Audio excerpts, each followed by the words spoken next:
자, 오늘 하나님은 호세아 선지자를 통해서 여호와께로 돌아오라고 말씀하세요. 퀴즈입니다. 호세아란 이름의 뜻을 아는 분이 있나요? 호세아. 예, 지금 이제 막 들어가서 다음 네이버 막 찾고 있는데 안 찾아도 돼요. 여호수아, 호세아, 예수 뜻이 똑같아요. 다 하나님은 구원이시다. 할렐루야. 예.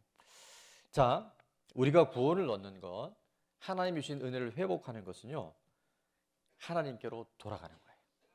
여호수아 6장 오늘 1절에 보니까 상반절에 이렇게 말씀하죠. 다 같이 시작. 오라 우리가 여호와께로 돌아가자. 제일 중요한 것은 하나님께 돌아가려면요, 첫 번째 뭐 해야 돼요? 주님께로 나와야 돼요. 주님께로 나와야 됩니다. 옆에 분에게 주님께로 나와야 합니다. 음란이 팽배했고 우상 숭배가 많았던 선지자 호세아 시절에 그 음란 끝판왕의 고멜이라는 아내를 통해서 하나님의 마음이 무엇인지를 오늘도 우리에게 말씀해 주고 계세요. 결국 하나님께 돌아온다는 것은 다른 말로 하면 하나님 앞으로, 또 하나님이 기뻐하시는 예배의 자리로, 공동체의 자리로 함께하는 것이 바로 하나님께로 돌아오는 길인 줄 믿습니다. 우리가 결국 한 사람 한 사람의 신앙이 맞지만 결국은 하나님은 믿음의 공동체와 교회라는 공동체를 통해서 이 땅에 하나님 나라를 경험하게 하신 줄 믿습니다. 와야 돼요. 모여야 돼요. 함께 해야 돼요. 아멘. 오늘 청년부가 10명 정도의 청년부가 그냥 각자가 만약에 오늘 생활했다고 보세요. 오늘 이런 기쁨, 이런 하나님의 주시는 큰 영광 경험할 수 있겠어요? 근데 모이니까, 함께 하니까, 주님께로 나오니까 청년부의 이 기름 부음이 우리 가운데도 흘러가고 또 영상으로 예배되는 모든 분들에게도 넘쳐나게 되는 줄 믿습니다. 그래서 이렇게 적어봤어요. 화면 보면서 시작. 그래서 공동체가 중요합니다. 이게 하나님께 돌아오는 첫 번째 길이라는 거예요. 이 공동체 안에 붙어 있다는 것이 얼마나 큰 은혜인지 몰라요. 나홀로 신앙은 잠깐은 좋은 것 같은데 이미 실패한 인생이에요. 물고기가 물을 떠나면 죽은 거예요. 나무가 뿌리에서 뽑히면 꽃이 지금 잠시는 아까운 거, 예쁜 것 같은데 사실은 살아있다 하나 밑둥 잘린 죽은 나무인 거예요. 그래서 우리가 주님 앞에 여호와께로 돌아온다는 것은요, 하나님께로 다시 돌아올 때 원래 내가 있어야 할 자리에 있는 것이 바로 최고의 은혜인 줄로 믿습니다. 지금은 자유주의 신학이 너무나 많이 들어와서요, 무교회주의라는 게 있어요. 교회 필요 없다. 하나님과 1대1로 교제하면 된다. 내가 기도하고 말씀이 있고 나 혼자 예배 드리고, 요즘에는 뭐 인터넷 예배, 실시간 예배. 그래서 이번 주 어떻게 안 보이십니다 그랬더니 예배 드렸는데요. 어떻게 드리셨어요? 집에서 실시간으로. 실시간 예배 드릴 수는 있어요. 언제? 코로나처럼 모이기 어려울 때, 몸이 너무 많이 아플 때, 북한의 지하교회처럼 그런 특수한 상황일 때, 또 근무가 주일이라 어쩔 수 없을 때 실시간으로 예배적으로 드릴 수 있지만 그 예외적인 예배가 보편적인 예배가 되면 이미 예배는 무너진 겁니다. 아멘. 그래서 하나님 앞에 나온다는 게 이렇게 중요한 거예요. 코로나 이후에 지금 우리나라에 팽배되어 있는 가난한 성도들, 가난한 성도가 뭐라 그러죠? 예, 거꾸로 하면 내가 예수님 믿는데 안 나가. 그래서 이 가난한 성도가 무려 약 30%에서 40%나 된대요. 여러분, 이 모일 때요, 하나님 앞에 나올 때 이게 하나님의 엄청난 은혜와 기름 부음이 항상 우리가 하는 게 아니잖아요. 주일, 또 기상오기 이런 시간들을 통해서 우리가 하나님 앞에 모이고 하나님 앞에 나오는 것이 바로 하나님께 돌아가는 길인 줄 믿습니다. 엄청난 미국의 부흥의 역사였던 무디 목사님이 어느 날 이제 서재에 있는데 한 청년이 노크라고 들어옵니다. 목사님, 제가 질문이 있습니다. 무슨 일인가 그랬더니 왜 꼭 교회를 나와야 됩니까? 왜 꼭 교회에 나와서 예배를 드려야 됩니까? 얼마든지 예배 드릴 수 있지 않나요? 이 순간 이제 무디 목사님이 좀 난감하신 거예요. 잠깐 묵상기도 하다가 옆에 지금 난로에 그 나무 장작에 이제 불이 떼어지고 있었는데 그 청년들은 뭐라고 했냐면 나뭇가지라는 거에서 밖으로 내보라고. 그래서 이 청년은 어쨌든 목사님이 시킨 일이니까 나뭇가지를 밖으로 이렇게 옮겨놨어요. 자, 그 원래 나무들이 많이 모여서 타던 장작나무 하나를 꺼내면 어떻게 됩니까? 금방 꺼지는 거예요. 불이 시들시들한 거예요. 그래서 다시 시들시들하고 꺼져가는 그 나무 장작을 난로에 넣으라 그랬어요. 넣으니까 어떻게 돼요? 다시 톱으로 활활 타요. 그래서 말합니다. 혼자 있으면 편하고 좋을 것 같지만 오래 못 간다네. 함께 있을 때, 공동체를 이룰 때 서로가 서로에게 힘이 되어주고 더 큰 하나님의 사랑을 느낄 수 있다네. 히브리서 10장 25절은 이렇게 말합니다.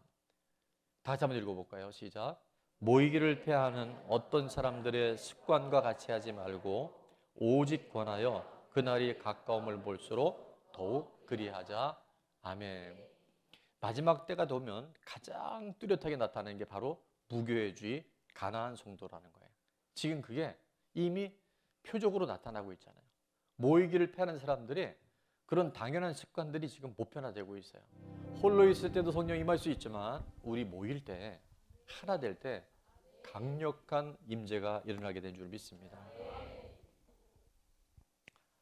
큰 교회를 왜 선호하냐고 물어봤더니 여러 가지 장점이 있어요. 시스템도 있고 큰 교회 장점이 많죠. 큰 교회일수록 주차장도 잘 돼 있고 여러 가지 편의시설이 잘 돼 있어요. 근데 압도적인 게 뭔지 아세요? 자유롭다. 근데 그 자유로움은 진리 안에서 자유로움이 아니라 그냥 나 하고 싶은 대로 해도 된다. 내가 나가고 싶으면 나가고 내가 번거로우면 안 나가도 자유로운 거예요. 그래서 큰 교회 선호도가 높다라고 하는 통계가 있어요.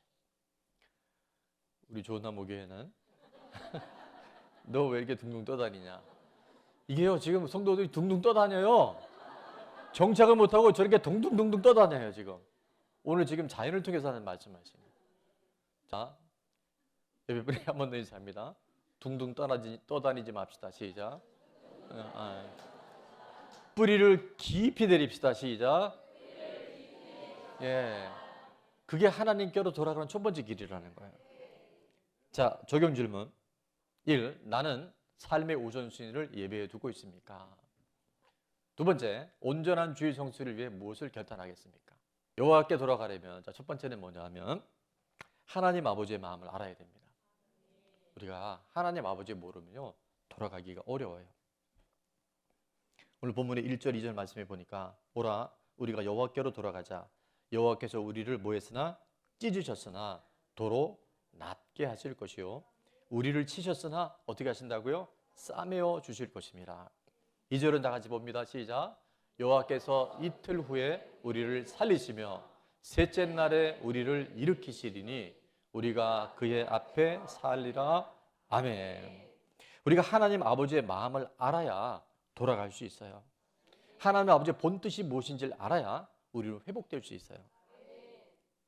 찢으셨지만 낫게 하시는 하나님, 치셨으나 싸매어 주시는 하나님, 첫날은 너무나 많이 아팠지만 이틀 후에 살려내시며 셋째 날에는 일으켜 주셔서 하나님 앞에 살아갈 수 있도록 하시는 분이 바로 우리 하나님 아버지인 줄로 믿습니다. 때로는 우리를 책망하는 것 같고 치는 것 같지만 그것은 아버지의 본심이 아니에요. 돌아오라고. 세상에서, 인본주의에서, 사단이 말하는 세속주의에서 돌아오라고 아버지가 치실 때가 있고 찢으실 때가 있고 때로는 책망하실 때가 있는 줄로 믿습니다. 최근에 여러 번 반복을 하는데 여러분 일 잘하는 거 되게 중요해요. 유능한 사람 많습니다. 근데 교회 공동체는 일 잘하는 것보다 뭐가 중요할까요? 관계가 중요해요. 관계가 좋지 않으면 회사에서도요 그런 사람들이 일하기 쉽지 않습니다. 진급 잘 안 될 수 있어요. 왜? 그 사람 혼자는 너무 실력이 있는데 관계가 안 좋아. 동료들하고도 불편하고 상사나 아랫사람들하고도 계속 갈등 구조가 있으면 유능하다고 할 수 있는 게 아니잖아요. 뭐가 줘야 된다? 관계가 줘야 합니다. 짧게 옆에 사람에게 잘 부탁드립니다. 제가 원래 부족한 사람입니다. 예. 그래서 관계가 좋으면요, 일은 잘 못해도 다른 사람들이 도와준다니까요. 그죠? 또 하나는 속도. 너무 중요하죠. 지금은 속도의 시대입니다. 우리 뭐 인터넷이고 뭐고 다 속도를 따지잖아요. 근데 잘못된 길에 속도가 빠르면 더 큰 사고를 쳐요. 그래서 뭐가 중요하다? 방향이 중요해요. 나는 지금 내 방향을 정확하게 하나님께 드리고 있는지, 아니면 세상 사람들에게 인정받으려고 있는지, 이게요, 우리가 신앙이 깊어지면 깊어질수록, 내가 직분이 높아지면 높아질수록 더 핵심은 바로 방향이라는 거예요. 마지막 세 번째 뭐예요? 열심히 중요하지만 중심을 보시는 하나님 앞에 내 자신이 인정받아야 할 줄 믿습니다. 중요한 것을 아는 것이 지혜입니다. 하나님을 아는 것이 최고의 지혜예요. 근데 우리가 관계를 잘 모르고 방향을 모르고 하나님 앞에 살아가는 중심을 모르면요, 자기는 자기 열심으로 엄청나게 해요. 근데 나중에 가보면 하나님이 모른다 그럴 수 있고 사람들에게서도 때로는 배척받을 수 있어요. 그래서 오늘 3절에 보니까 여호수아가, 하나님의 구원이라는 이름을 갖던 여호수아가 이렇게 호소합니다. 다 같이 시작. 그러므로 우리가 여호와를 알자. 힘써 여호와를 알자.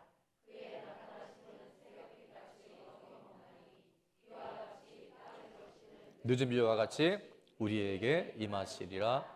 아멘. 그 하나님 아버지를 알 때요, 놀라운 역사들이 새벽빛 같이, 내일 새벽에 동이 틀까요, 안 틀까요? 한 번도 예우 없이 새벽빛이 안 뜬 날이 없어요. 주님 오시는 그날까지 신실하신 하나님. 비가 오는데 왜 이렇게 비가 안 오지 하는데 땅을 적시는 늦은 비와 같이 성실하게 신실하게 하나님은 우리와 함께 하신 줄로 믿습니다. 여러분, 결국 우리 인생은 하나님과의 관계에서 우리 인생이 결정이 돼요. 오늘 날씨가 왜 여러분 이렇게 흐리고 비가 온 줄 아세요? 예. 자, 봄, 여름, 가을, 겨울이 왜 있죠? 낮과 밤이 어떻게 있죠? 더위와 추위가 어떻게 있죠? 낮과 밤은요, 지구가 태양을 정면으로 하면 낮이에요. 자전을 하는데 등지면 뭐가 돼요? 밤이 돼요. 봄, 여름, 가을, 겨울이 태양과 지구와의 방향에 의해서 봄, 여름, 가을이 결정이 돼요. 또 더위는 태양 가까이 가면 더워요. 멀어지면 추워요. 결국 동일한 원리가, 우리 인생은 사람 때문에 힘들다, 돈이 없어 힘들다, 몸이 아파 힘들다, 상처가 많아 힘들다, 미래가 너무 불안하다, 다 일리가 있는데 그건 진리가 아니에요. 진리는 하나님과의 관계에서 우리 인생이 결정이 돼요. 하나님을 가까이 하는 게 복이에요. 그래서 시편 73편 26절에 다윗은 놀라운 고백을 하잖아요. 여호와를 가까이 하면 내게 복이라. 그를 나의 피난처로 삼아 그의 모든 행적을 전파하리로다. 오늘 우리 인생에 하나님과의 등을 지고 있기 때문에 내 삶에 어둠이 왔다고 한다면 이제 하나님께로 돌이키고 하나님 아버지의 마음을 헤아릴 수 있는 제가 됐으면 좋겠고 여러분이 됐으면 좋겠습니다. 왜 이렇게 춥냐? 왜 이렇게 외롭냐? 왜 이렇게 인생이 힘드냐는 내가 지금 하나님과의 방향과 관계가 무엇인지를 살펴봐야 돼요. 하나님부터 멀어지면요, 추워요. 하나님과 가까이 되면 내 삶에 열정이 생겨나요. 하나님을 정면으로 보면 내 인생이 밝아요. 하나님을 등지고 살면 내 인생이 어두워요. 그러니까 환경이 있는 게 아니에요. 내가 하나님과의 관계가 어떻게 서 있는지를 알 때 비로소 우리 삶의 모든 문제는 해결되게 되는 줄을 믿습니다. 시편 121편 10절에 보니까 이렇게 말씀해요. 여호와를 경외함이 지혜의 근본이다. 여러분, 지혜는 세상에 있지 않습니다. 하나님과의 관계 안에 있어요. 하나님을 인정하고 하나님을 두려워하고 하나님 말씀 앞에 살아갈 때 우리는 진짜 지혜가 우리 가운데 가르쳐 주시고 생각나게 하신 줄을 믿습니다. 잠언 9절에도 보니까 여호와를 경외하는 것이 지혜의 근본이요 거룩하신 자가 누구예요? 하나님이란 말이에요. 그분을 아는 것이 바로 명철이에요. 저는 탕자의 비유를 설교할 때마다 묵상할 때마다 탕자가 어떻게 돌아올 수 있었을까 생각해 봤어요. 여러분, 탕자가 집으로 돌아올 때 내가 아버지한테 돌아가면 우리 아버지가 아주 꼴 좋다. 네 나갈 때 그러던데 이럴 줄 알았다. 넌 집 나갔는데 왜 왔냐? 넌 호족파 나갔으니 내 새끼 아니다. 그랬다면 탕자가 돌아올 수 있었을까요? 아니요. 물론 걱정은 됐겠죠. 아버지한테 책망받을까 봐. 아버지가 모른다 그럴까 봐 너무 조심스럽긴 했지만 탕자가 집으로 돌아오신 결정적인 이유는 그럼에도 불구하고 내 아버지는 나를 맞아주실 거야. 나를 문전박대하지 않으실 거야. 그 아버지의 마음을 알았기에 그가 돌아왔는데 그것이 왜 맞냐 하면요. 저는 예전에 어느 글을 읽는데 이 아버지가 이 아들이 나간 이후에 수년이 지났을 거예요. 그 돈을 다 탕자가 오려면 몇 년이 걸렸을 텐데 한 번도 그 아버지는 문을 잠그지 않았다고 하는 글을 봐요. 왜? 이 아들이 낮에는 너무 부끄러워서 못 들어와 새벽 2시, 3시에 올 수도 있잖아요. 근데 문이 잠기면 그래 아버지 역시 나를 버렸지. 내가 무슨 면목으로 집에 들어가 그럴까 봐 문을 한 번도 잠그지 않았고 그날 이후에 아버지는 그 시선을 아들이 돌아올 그 동네 어귀에 한 번도 눈을 떼지 않았다고 하는 글을 읽는데 그게 공감이 되더라고요. 누가복음 15장에 보니까 20절에 이렇게 말씀합니다. 이에 일어나서 아버지께로 돌아가니라. 왜냐하면 주염 열매 먹으면서 내 아버지 집에는 하인들도 이거보다 더 잘 사는데 나는 돼지 먹는 그 돼지 먹이를 먹으면서도 그게 없어도 지금 배가 굶어 죽는데 내가 이제 아버지께로 돌아가리가 하고 돌아갔는데 자 아직도부터 같이 읽어볼까요? 시작. 아직도 거리가 먼데 아버지가 그를 보고 측은히 여겨 달려가 목을 안고 입을 맞추니 여러분 아직도 거리가 굉장히 멀어요. 그리고 이 아들은 지금 몇 년 동안 완전히 탕진하고 진짜 거짓골이 되고 노숙자가 돼서요. 아무도 못 알아봐요. 근데 누구는 알아봐요? 아버지는 알아봐요. 그리고 그를 보고 측은히 여겨서 어떻게 걸어갔어요? 신발도 제대로 못 신고 달려갔다는 거예요. 그리고 그 냄새나는 아들의 목을 안고 이불을 맞추면서 손에 금가락지를 끼워주면서 잃었던 내 아들, 죽었던 내 아들이 다시 돌아왔다. 소를 잡고 양을 잡아서 잔치를 합니다. 이것이 아버지의 마음이에요. 그 아버지의 마음을 알 때 우리는 하나님께로 돌아갈 수 있게 되는 줄 믿습니다.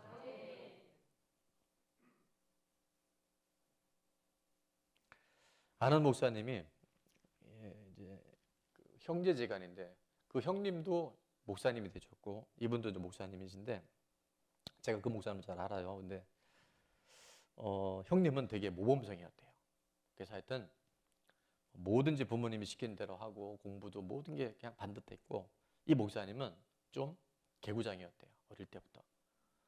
사고도 많이 치고 하지 말라는 걸 많이 골라서 했던 것 같아요. 자, 근데 모범생이었던 형과 개구장이라 사고를 많이 쳤던 자기와 뭐 이건 여러분이 그렇게 궁금하지도 않을 텐데 두 사람 중에 한 사람이 많이 맞고 자랐대요. 자, 누가 많이 맞았을까요? 이 질문하는 거 봐서는 분명히 동생이 많이 맞아야 되는데 그 문제 내는 거 봐서는 아 형이 많이 맞았겠구나. 예, 그러니까 우리가 실력이 없으면 눈치가 있어야 된다고 아마 그게 맞아요. 왜 형이 많이 맞았나 봤더니 이 형은 보통 때 너무 잘하는데 뭐가 좀 이제 부모님이 말한 거나 혹은 동생하고 이렇게 뭐 관계에서 싸우거나 이렇게 했을 때 이 형은 뭐냐면 고집이 센 거예요. 자기 생각이 너무 강한 거예요. 그래서 부모님이 이게 아니라고 얘기하고 때로 매를 둘 수 있잖아요. 그런데 한마디라도 제가 잘못했습니다 그러면 부모님이 평소 때 너무 잘하는 아들이기 때문에 절대 혼을 안 낼 텐데 그걸 안 한다는 거예요. 그러니까 한번 입 팍 깨물면 너 이거 잘못했지? 너 동생하고 이러면 안 되지? 근데도 잘못했다는 얘기를 안 한 거예요. 그래서 어떻게 했을까요? 많이 맞았대요. 아주 많이 맞았대요. 회초리가 부러질 때까지도. 근데 사고를 많이 치고 개구장이었던 이 동생은 그렇게 많이 혼날 일이 있었는데 맞았을까요? 안 맞았을까요? 안 맞았어요. 왜 안 맞았을까요? 바로 그 급한 상황이 딱 되면 형이 맞는 걸 봤거든. 그래서 이 세상 처세술이 미리 다 배운 거예요. 그래서 이 목사님은요. 딱 상황이 되면 바로 무릎 꿇고 딱 꿇고 잘못했습니다. 제가 다시는 이런 일이 없을 겁니다. 그러니까 매를 들었는데 분명히 때려야 되는데 혼나야 되는데 아니 잘못됐다 그러는데 안 그러겠다 그러는데 그럴 부모가 어디 있어요? 그래서 그렇게 착하고 모범생인 형은 무지하게 맞았는데 한 번 맞으면 부러질 때까지 맞았는데 자기는 그렇게 많이 속썩이고 사고를 쳤는데 안 맞고 컸다는 거 아니에요. 돌이키잖아요. 하나님 말씀 안 하세요. 그래서 돌아오라는 거예요. 사실은 이 호세가 기록될 때는 북이스라엘이 남유다가 586년, 북이스라엘 780몇 년에 멸망이 되는데 멸망하지 않았을 때예요. 근데 하나님 보면 이제 멸망당하는 그 모든 거를 과거형으로 쓰셔요. 왜냐하면 이건 너희가 이렇게 가면 반드시 너에게 멸망이 있을 거다.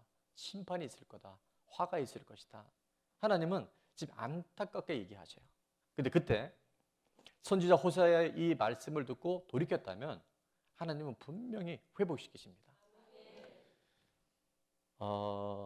그 모세가 구스 여인을 아내로 삼은 건 잘한 일은 아니에요. 그죠? 그러니까 이제 이걸 갖고 신학적으로 논쟁하면 이방 여인을 아내로 삼았기 때문에. 근데 그때 형 아론과 누나 미리암이 비방하죠. 그래갖고 난리가 났어요. 너만 선지자냐?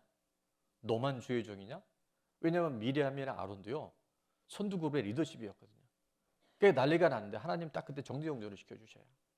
하나님이 세운 질서와 리더십에 대해서 정확하게 말씀하시고 결국 그 일 때문에 미리암이 나병에 걸려버려요. 온 회중에 굉장히 큰 어려움이 옵니다. 자, 그건 중요한 게 아니고 하나님이 분명히 호세아 선지자를 통해서 너희가 계속 이렇게 음란하고 사람 중심의 우상 숭배를 하게 되면 반드시 징계가 있을 것이다 라고 하면, 그리고 오늘 1절 말씀처럼 오라 여호와께로 돌아오라 너희가 회개하고 돌이켜라 하면 돌이키면 돼요. 저희 별에게 돌이키면 됩니다. 여러분, 우리가 돌이킬 때 하나님은 반드시 우리에게 과거를 묻지 않으시고 하나님의 새로운 일들을 우리에게 허락하신 줄 믿습니다. 제가 그래서 이렇게 적어봤어요. 고집이 없어야 합니다. 자기 생각이 빠져야 합니다. 이런 일들은요 굉장히 많아요. 개척 초기부터 지금까지 우리 함께하는 동역자들 보면 제가 절대 잘했다는 게 아니에요. 그러나 때로 어떤 일들이 진행되어질 때 저나 우리 리더들이 이렇게 권면을 해요. 그러면 내 생각이 분명히 있어요. 내 방법이 분명히 옳은 것 같아요.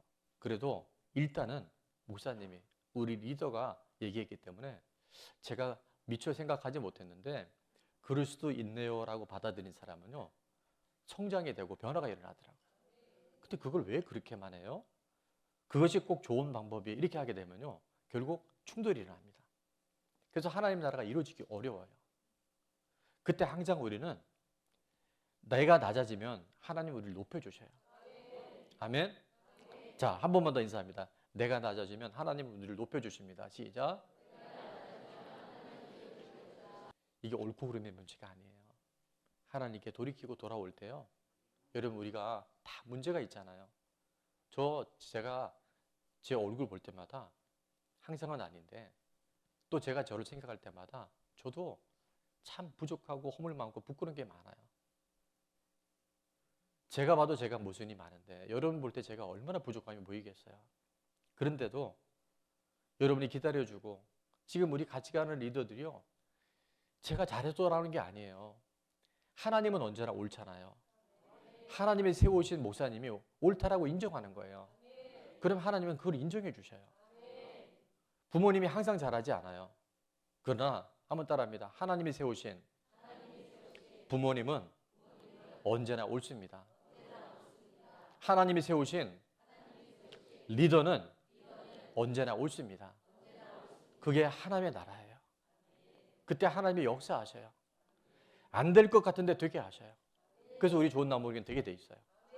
저는 그 하나님을 신뢰하기 때문에 여기까지 올 수 있었고 주님 오실 때까지 갈 수 있게 되는 줄 믿습니다.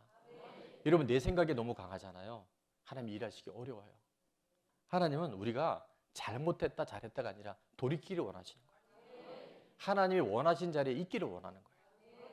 질문입니다. 내 삶에 넘어졌지만 빨리 돌이켜 일어나야 할 것은 무엇입니까? 지금 들어야 할 조언과 권면은 무엇이며 어떻게 적용하겠습니까? 여러분, 리더들이 여러분을 권면할 때 잘 듣는 사람. 리더가 얘기하면 침 꿀꺽 삼키고 또 꿀꺽 삼키고 그러다 보니까 아, 자기 열심이었구나. 내 열심이 있었구나. 이게요. 저도 그렇고 이렇게 잘 안 빠져나갑니다. 그런데 공동체에서는요. 서로 권면해줘요.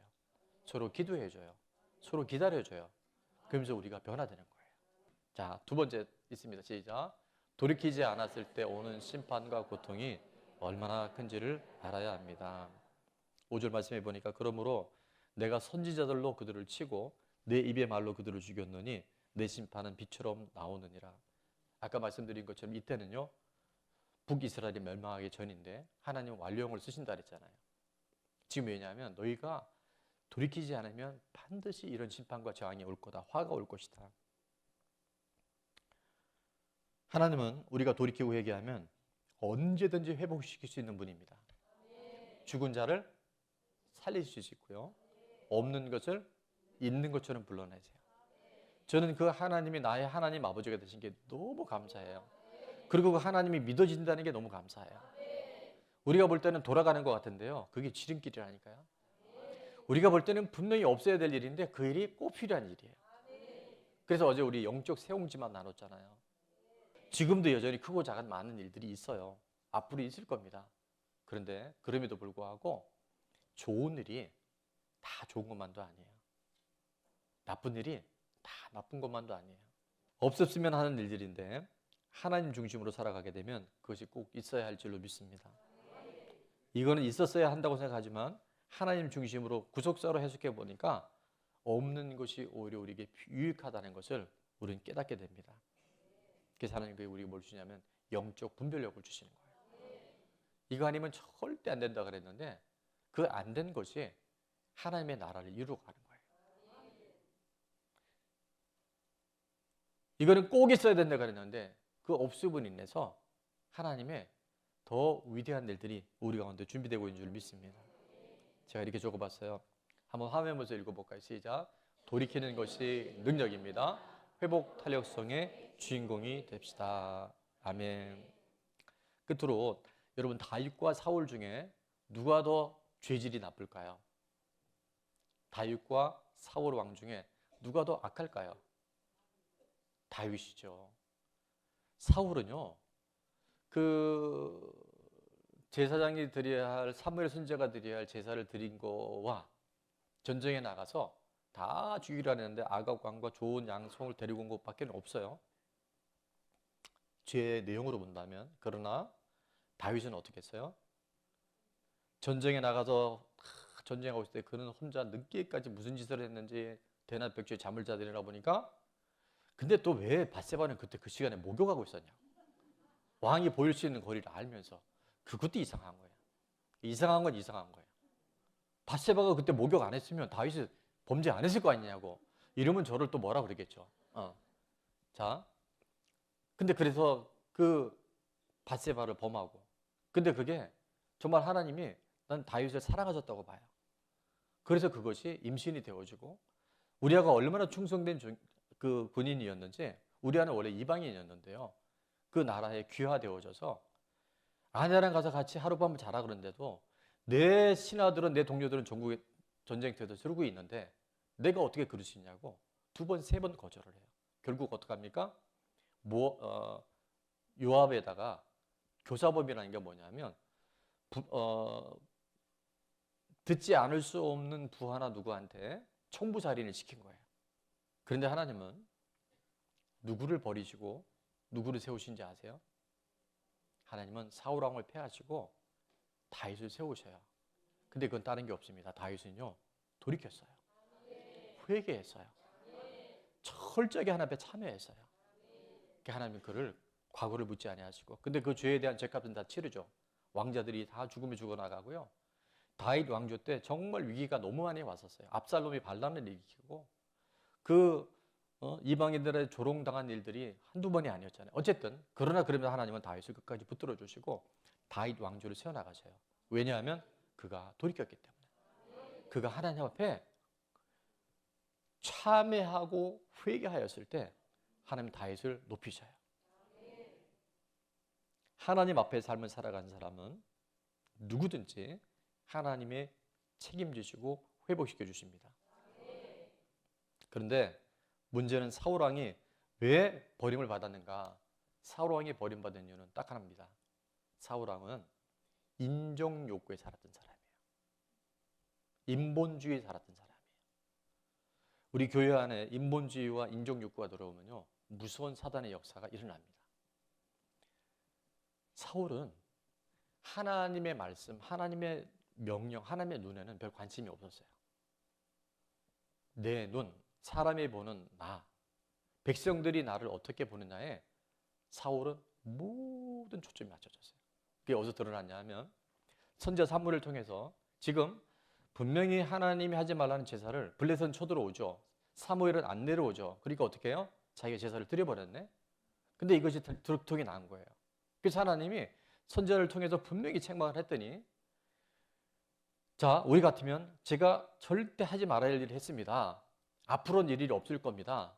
둘째 아들처럼 그랬다라면, 다윗처럼 그랬다면 하나님은 사울 왕을 그렇게 버리지 않으셨을 거예요. 근데 사무엘상 15장 30절에 보면, 오늘 제가 말씀을 다시 읽어봤는데 사울 왕의 기가 막힌 이야기가 나와요. 저는 오늘 이후로 저와 여러분 안에 이런 사울 왕 같은 인정 욕구, 인본주의의 말은 완전히 끊어질 수 있기를 축원합니다.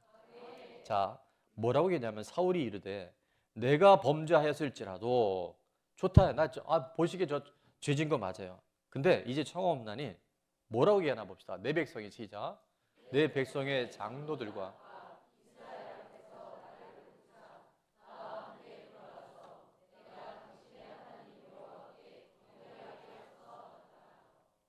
이거 무시무시한 얘기예요.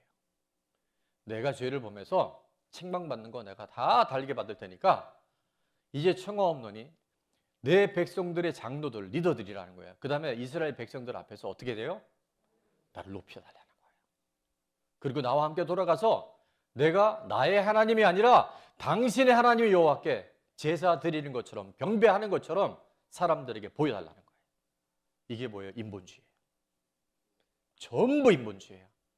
전부 인종욕구예요. 사람들이 나를 어떻게 보는지, 다른 사람들이 나를 왕이라고 인정하게끔 당신이 그런 예우를 가지고 하라는 거예요.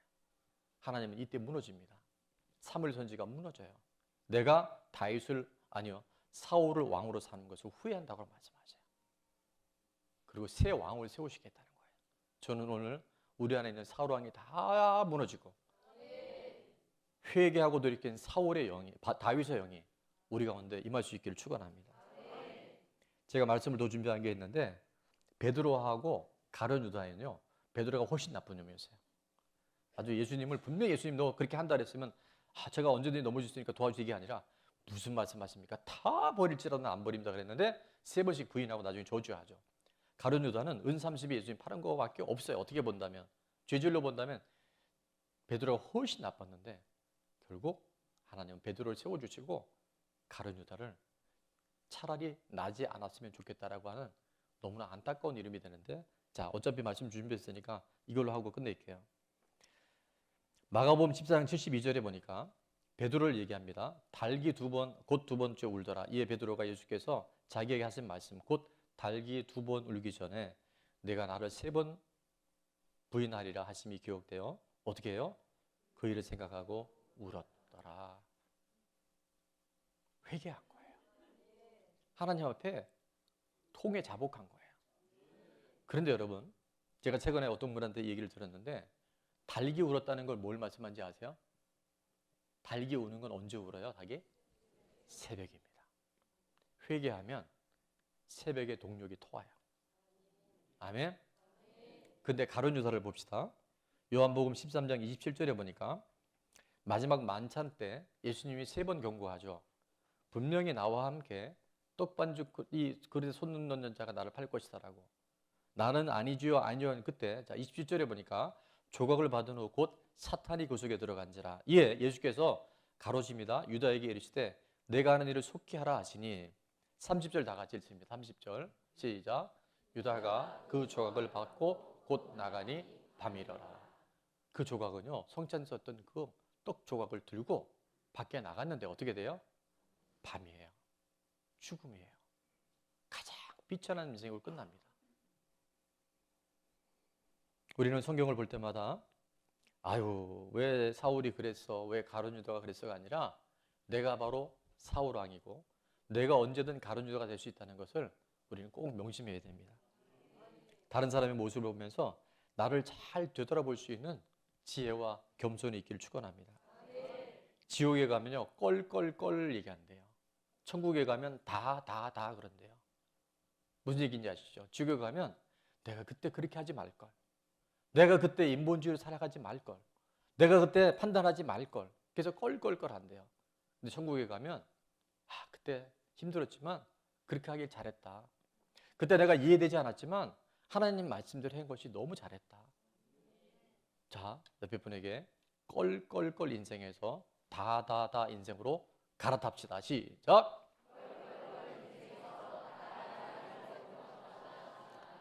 아멘. 제가 오늘 꼭 이 말씀을 나누고 싶었어요. 우리 한 사람도요 인본주의, 인정욕구, 우리 여기 현수막에 있을 텐데 그때 인간의 소원함도 사라지고 내가 인본주의로 해서는 이해되지 않은 일도요 하나님은 보게 해주셔요. 하나님이 새로운 일을 행하실 때 선지자 에스겔을 통해서 그 약속해 주셨잖아요. 내가 새 영을 너에게 줄 것이다.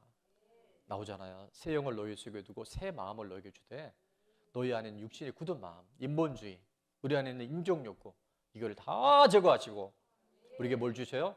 부드러운 마음을 주셔서 27절 시작. 또 내 영을 너희 속에 두어 너희로 내 율례를 행하게 하리니 너희가 내 규례를 지켜 행할지라.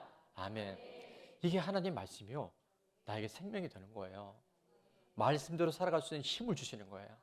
안 될 것 같았는데요 우리가 나가서 복음을 전하니까 증인이 되는 거예요. 이 은혜 받은 사람이 나가잖아요. 하나님께로 돌아온 사람이 나가잖아요. 사람들이 압니다. 새 영을 부어받읍시다. 그래서 오늘 말씀의 결론은 여호와께로 돌아가려면 첫째 하나님 앞으로 돌아와야 되고요. 두 번째 하나님 아버지의 마음을 알아야 되고요. 마지막은 돌이키지 않았을 때 오는 심판과 고통이 얼마나 큰지를, 사울왕처럼 가룟 유다처럼 끝나는 인생이 아니라 수없이 넘어지고 깨졌지만 다윗과 같이, 베드로와 같이 하나님 나라의 큰 별들로 저와 여러분이 쓰임 받기를 축원합니다.